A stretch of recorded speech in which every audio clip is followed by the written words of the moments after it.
Are you looking for some quick and easy weeknight meals? Well, then you've come to the right place. I have got 4 quick and easy meals to make for your family, so come on along. Let's get cooking. Hello, family and friends. I'm Susan, and welcome to my home. Hey, friends, are you ready for 4 more amazing quick and easy weeknight meals? Well, I have definitely got you 4 this week. Last week were family favorites. This week, well, we've got 2 family favorites and 2 new recipes. And if this is your first time joining in, my name is Susan, and welcome. Don't forget to press that subscribe button down below so you don't miss any of the fun. And the first thing we're going to be doing this week is Crockpot Smothered Chicken. It is a family favorite, and we love to put it over mashed potatoes. Oh, so good. So good. So my ponytail is already up. Let's get to making something quick and simple. Crockpot Smothered Chicken. It'll be your family's favorite too. And it's early morning, and we're about to make some smothered chicken in the crock pot. Simple, easy. I mean, you can't get much easier than this. I've got some frozen chicken breasts right here. I actually put them in the fridge, and they're not defrosted yet, but that's okay. They'll be fine in the crock pot all day cooking while I'm gone to work. I've got some garlic powder, some chicken bouillon, a chicken gravy mix, a cup of water, some onion soup mix, and a can of cream of chicken soup. And that's all we need to get all this in the crock pot and get it going.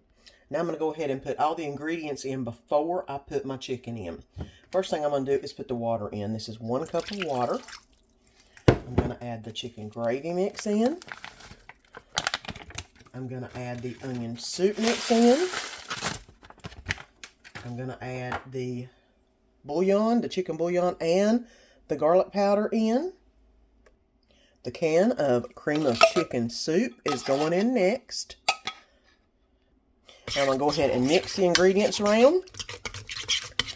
That way all the flavors get well incorporated. Make sure I get any lumps dispersed nicely. So that's looking pretty good. The next thing is going to be the chicken itself. And the chicken did defrost enough to where I could separate it out at least. So I'm going to go ahead and get that into the crock pot. Now I am going to try to get some of this on both sides. So I'm just going to flip them over. Because once these start cooking, they will make a little bit more water, and it will go above where the chicken is. So that's not a problem. But I do like to get this, or get the chicken breast, that is, pretty saturated with the mix. Now, I'm going to put this on low, put the crock pot lid on, and go to work. And whenever I come home from work, I'll show you what it looks like. And I came home tonight, and this is what it looked like in the crock pot. Now what I'm going to do is take one of these meat mashers and go in and just basically separate up the chicken. And I'm going to get it separated up, and I'm going to leave it in the juices to marinate in its own juices for just a little bit before I put it on the mashed potatoes. But look at that. That is what you call some good stuff. Now that is some definitely good gravy in there, that's for sure. If you wanted to thicken up even more, you could put a little bit of starch or cornstarch slurry or something in it. But this looks majorly good to me. And that is going on some mashed potatoes. And right here you go. Here is some of the chicken and that wonderful gravy. And it is so good. And look at that. Yep, that looks amazing. And that's what's for supper tonight. It's Taco Tuesday, guys. And you know, we don't just do tacos. Tonight we're going to be trying something new. It is called Mexican Tater Tot Casserole. You know we love some tater tot casserole, but this is just a Mexican version, and I bet you it's going to be good. So let's go ahead and start frying up some hamburger and getting that Mexican Tater Tot Casserole put together. I bet you it's going to be a winner also. And tonight we're going to be making some Mexican Tater Tot Casserole. I have been debating on putting Rotella in this recipe, and I've decided I'm not going to since I've already changed one thing, because y'all know how I like to change it up. What we're going to need is some Mexican cheese, some taco seasoning, some onion, green chili green chili enchilada sauce. Y'all know what I'm thinking about. Some green chilies themselves, some kidney beans that are rinsed and drained, some corn that is rinsed, and some tater tots. And I am going to go ahead and put the tater tots in the oven to let them get firm. Y'all know, if y'all have ever watched my tater tot casserole, I like to get a little crisp on these before I mix it with everything else. That's just the way I like it. And of course, the star of the show, the hamburger. I'm about to brown up, drain, and then start adding everything too. So let's come back whenever the tater tots get done and the hamburger gets browned, and we'll get everything put together. Oh, and I've started the oven on 375. So let's get cooking. And I've got the hamburger browned and drained. I'm going to go ahead and add in some of the other ingredients. It says 1 medium onion chopped, about 1/4 of a cup. Well, you know me, I'm a Vidalia onion lover. So we're going to add a good little bit of onion in here. If you don't like onion, don't add it. But for me, yep, Vidalia onion is the only way to go. It does call for some black beans. And it does call for some corn. Next, I'm going to add in the green chilies. That's good, okay. And the taco seasoning. That's probably more than I needed. But that's okay. Oh, it looks pretty good now. There we go.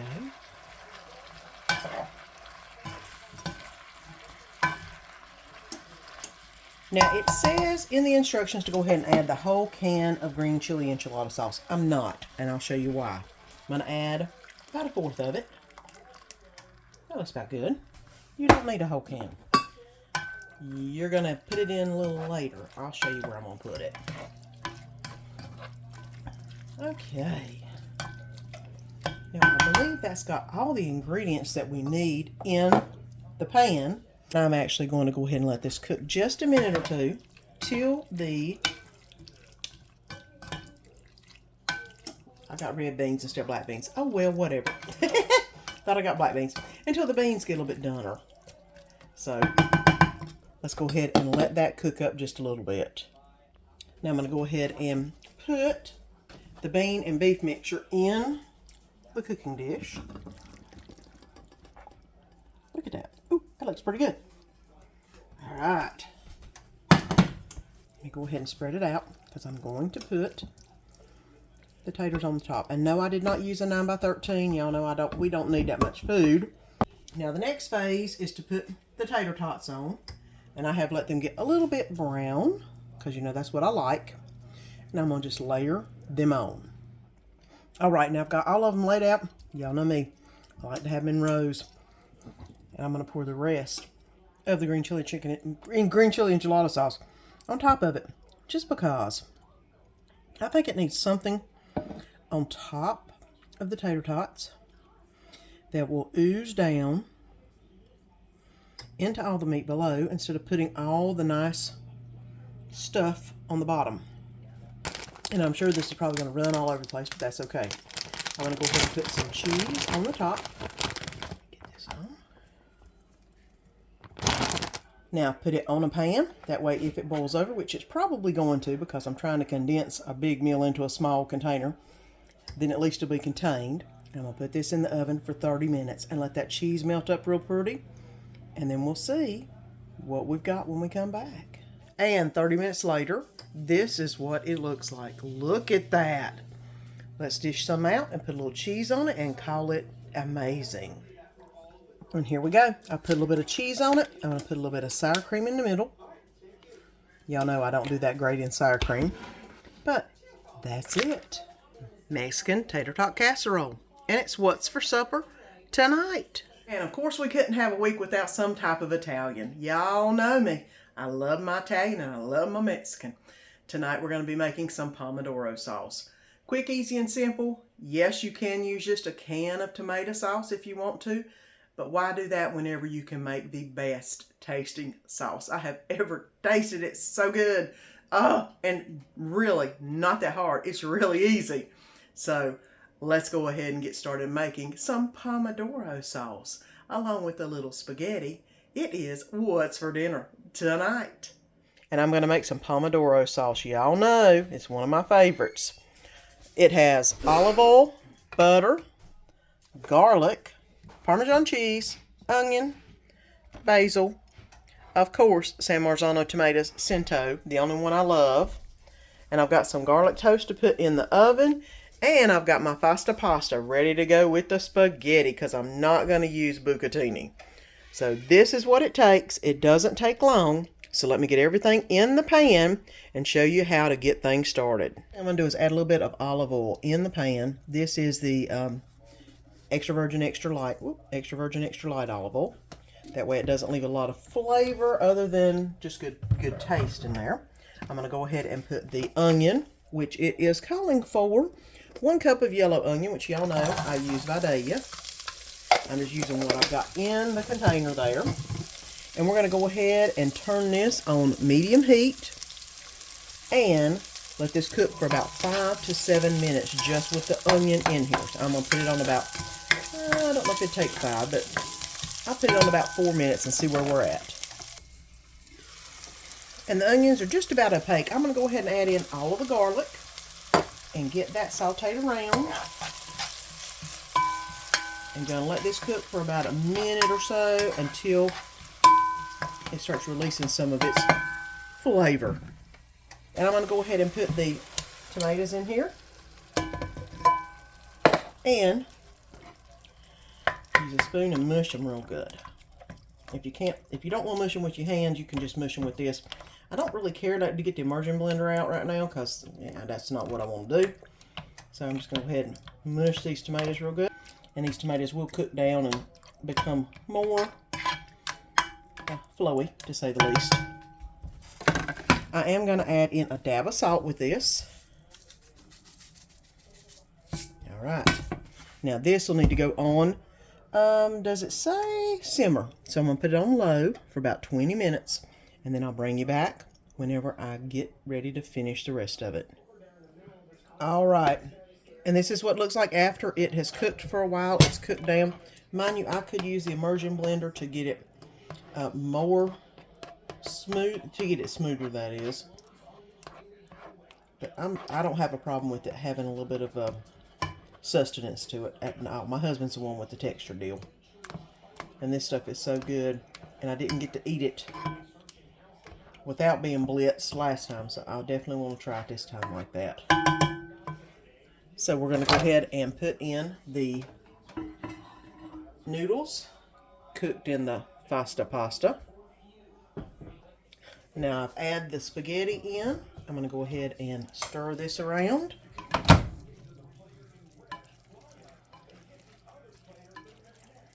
And I have reserved all the pasta water in case I did need to add some pasta water to it. And now I'm going to go ahead and add in the 2 tablespoons of butter and basically 1/4 cup of Parmesan cheese is what it says. Or half a cup of Parmesan cheese. I'm just going to shake some parm on this because y'all know I love parm. I'm going to go ahead and stir this in. I'm going to go ahead and add in a little bit of the basil. I do not have fresh basil, but I am going to add a little bit in. That way we'll get that nice basil flavor going on. Wish I had fresh basil. That would be awesome, great. But I don't. But this that I keep in the fridge tastes really good and gives you that amazing aroma of fresh basil. All right. I'm going to go ahead and add in about 1/4 cup of the pasta water out of the pasta,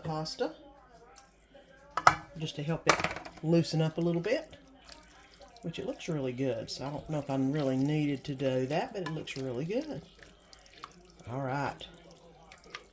And now it's time to get this plated up. And here you go. Pomodoro sauce with spaghetti and some garlic toast. And that's what's for supper tonight. Y'all know I love me some Cajun, and I've been making quite a bit of it lately. Found another recipe that sounded so good. Cajun chicken.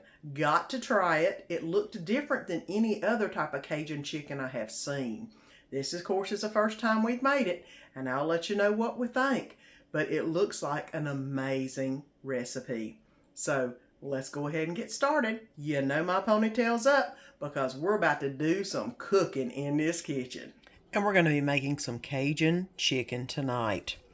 I have got some cayenne pepper, some Slap Your Mama, some Creole seasoning, brown sugar, some minced garlic, honey, chicken bouillon, rotel.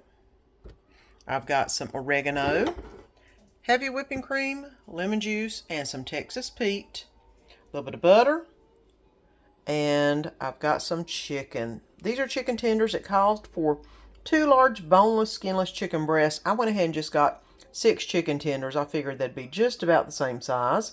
And we're going to go ahead and get started on getting those ready for the pan. And I'm going to go ahead and put in the chicken broth. I'm going to go ahead and mix this up before I get the chicken ready. The chicken broth, the heavy whipping cream. This is the Cajun spice, which is I think I've got 1 teaspoon of Slap Your Mama and 1 teaspoon of Creole seasoning in this, because I want to. And I've got the cayenne in this and the brown sugar. So all that's going in. I'm going to also add 1 tablespoon of honey,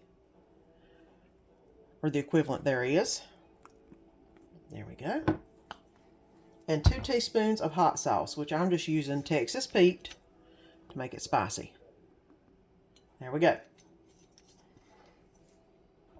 Now I'm going to go ahead and whisk this up and set this aside so we can get the chicken marinated. I'm going to go ahead and add the flour in. I'm going to go ahead and add some of the Slap Your Mama and some of the Zatarain's Cajun in. Slap Your Mama is really good and flavorful and hot. And of course the Zatarain's is more of a just regular Cajun. I love the Slap Your Mama. It adds a lot of flavor to it. Now what I'm going to do is go ahead. If you were to have a big thick breast of chicken, you might need to beat it till it's thinner. These are not. These are tenderloins.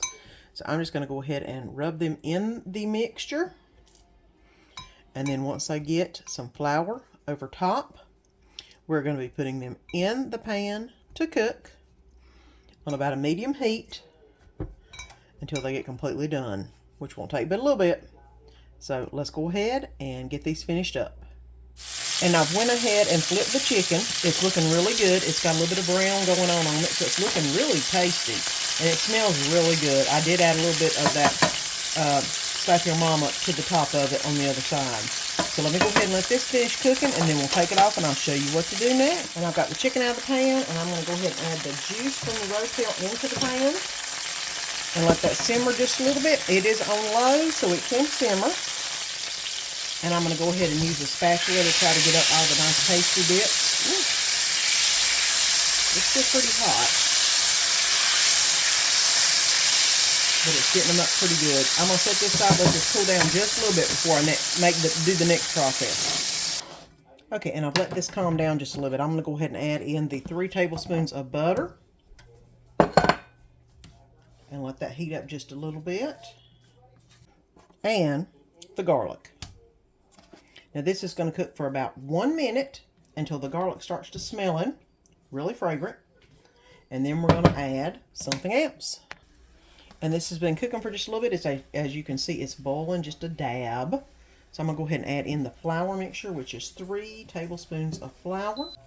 And I'm going to go ahead and get this all nice and sauteed up. You want to make sure that this flour is cooked just a little bit. You don't have to cook it much, but just a little bit so it doesn't have a floury taste to it. It won't take but a minute. See how that's bubbling up? That means it's ready for me to add the other ingredients. And I'm going to be adding in the chicken broth mixture, which I did add the oregano into. I didn't realize it needed to be added. So I'm going to go ahead and add this in. And then we're going to let this simmer for just a little bit until all of this incorporates together. Now we have all of this mixed together. I am basically going to let this simmer for just a little bit till it starts reducing down. And once it starts gently boiling and starts reducing, I'll add the next item. Well, it's bubbling and reducing now. Look at that. It smells so good in here. I'm going to go ahead and add the rotel in, which I know what you're thinking. This is the Mexican rotel. Well, yeah, but it's rotel. That's the only rotel I have that has the tomatoes and all the stuff in it. So it will do. Mind you, Cajun, yes, I know, is nowhere near Mexican, but it is spicy. And I'm hoping some of these spices will blend well with what I've got in the pan here. So I'm going to go ahead and put that in. I'm going to let this keep boiling just a little bit while I'm mixing this. Look how thick this is getting. Oh my gosh.